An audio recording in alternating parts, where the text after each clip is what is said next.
sentence de Mohammed Vassi.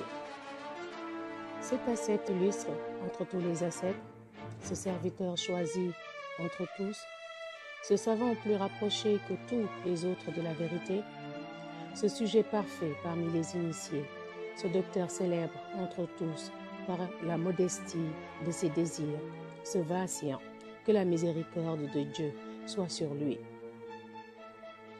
Il n'avait pas son égal dans la science.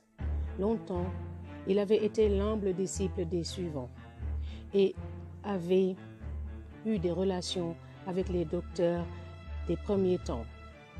Il était accompli dans la connaissance de la loi écrite et de la vie spirituelle. Il poussait si loin la pratique de l'ascétisme qu'il mangeait son pain sec en l'assaisonnant d'eau pure, attendu qu'il avait renoncé à toute espèce de douceur.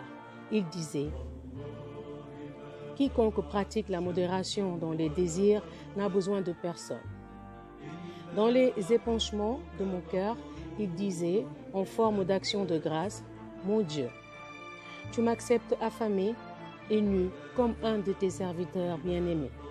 Comment ai-je pu mériter une pareille faveur ?» Chaque fois qu'il tombait d'inanition, il se rendait au logis de Hassan Basri, où il mangeait tout ce qu'il trouvait. Celui-ci ne le voyait pas plus tôt arriver qu'il en était tout joyeux. On raconte que Mohammed Vassi disait « Heureux celui qui, en se levant avec l'aurore, se trouve à jeun et le soir, au moment de reposer, se couche à jeun. Qui, dans cette situation, se loue du Seigneur très haut et ne fait pas entendre la moindre plainte. » Quelqu'un lui dit « Mohammed Vassi, donne-moi un conseil dans ce monde, lui dit-il. Vis en ascète et pratique de ton plein gré la modération dans les désirs. Ne demande rien à qui que ce soit. Si tu agis ainsi, tu n'auras besoin de personne, mais tu verras tout le monde avoir besoin de toi.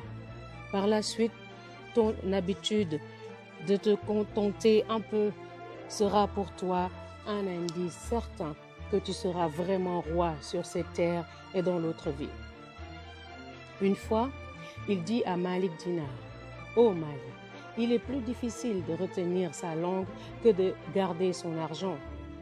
Quiconque retient sa langue atteindra certainement l'objet de ses désirs. » Un jour, Mohammed Vassi, portant un vêtement de camelot, alla trouver Qutaïba ben Muslim.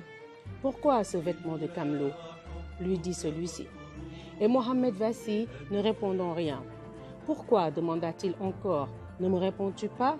« Je garde le silence, dit Mohammed Vassi, parce que si je te réponds que je m'habille ainsi par suite de la pauvreté et du dénuement, j'aurai l'air de me plaindre du Seigneur très haut. » Un jour, que le fils de Mohammed Vassi marchait en balançant un bras en signe de fierté, son père lui dit « Enfant, ne sais-tu pas quelle sorte de personnage tu es ?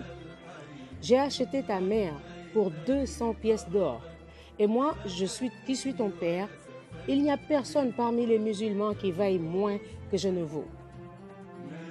Il faut absolument que tes manières soient en rapport avec ta condition. » Une autre fois, comme on lui demandait dans quel état il se trouvait, « De quelle nature répondit-il ? Peut-être l'état d'un homme dont la vie diminue chaque jour et dont les péchés augmentent sans cesse. » On lui demandait encore s'il connaissait le Seigneur très haut. « Quiconque le connaît, répondit-il, doit parler peu, avoir beaucoup de crainte et de troubles, et ne tourner vers personne autre que le Seigneur très haut, des regards déplacés. Un vrai fidèle ne doit jamais être exempt de crainte. »